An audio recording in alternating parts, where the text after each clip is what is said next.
Bonjour les amis, je fais cette vidéo aujourd'hui pour enfin, une fois pour toutes, clore le sujet du deuxième pilier. Ce sujet-là, il revient systématiquement auprès de mes clients qui me posent la question, qui me disent oui mais est-ce que vraiment c'est bien de retirer son avoir de prévoyance en sachant que on n'aura plus rien à la retraite. Votre deuxième pilier, lorsque vous l'utilisez pour acheter un bien immobilier, qu'est-ce que vous faites concrètement? Vous prenez de l'argent de votre caisse de prévoyance. La première chose déjà à savoir, c'est que vous allez cotiser de plus en plus en évoluant dans votre entreprise, en évoluant par rapport au taux de cotisation, mais surtout par rapport à vos salaires. Le taux de cotisation, il faut savoir qu'il est de 7, 10, 15, 18, tranche 25, 34 ans, 35, 44 ans, 45, 54 ans et jusqu'à la retraite. Donc 18%, c'est le taux de cotisation que vous allez avoir les 10 dernières années où vous allez être actif. Donc ça, c'est déjà la première chose à comprendre. La loi dit quoi? La loi dit que vous pouvez retirer votre avoir du deuxième pilier, donc l'entier de l'avoir, jusqu'à l'âge de 50 ans. Après 50 ans, vous pouvez toujours retirer l'entier, mais l'entier que vous aviez à 50. Je prends un exemple concret. Vous aviez 250 000 francs d'avoir à 50 ans. Vous en avez 400 000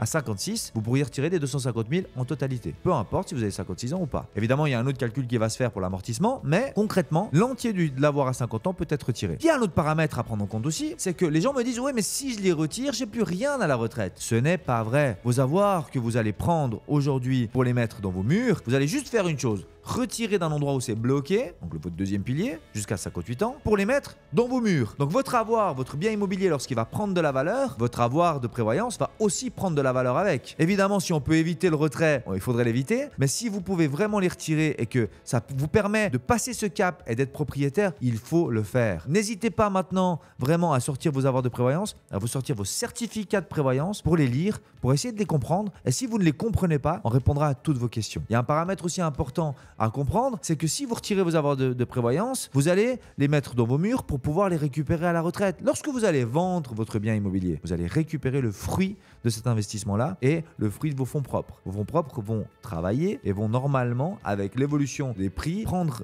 un certain pourcentage d'intérêt et récupérer ce fruit-là à la retraite. Après, ce qu'il faut absolument comprendre aussi, c'est que votre capital LPP, il est de toute façon mieux investi dans votre bien immobilier que dans certaines caisses de pension. Et c'est là où chez Infinis, on va faire une analyse importante de vos avoirs, puisqu'on va aussi s'assurer que votre caisse de pension soit excellente. Plus la santé de votre caisse de pension est bonne, plus évidemment votre avoir de prévoyance va être important et intéressant. Donc à partir de maintenant, n'hésitez plus. Les avoirs de prévoyance, si vous pouvez les retirer, il faut le faire. Attention tout de même à calculer l'impact fiscal. Il y a un impôt sur le retrait des avoirs de prévoyance. Chez Infinis, on répondra à toutes ces questions-là. On vous fera les simulations et bien sûr, on vous accompagnera à passer ce cap de locataire à propriétaire. À bientôt les amis.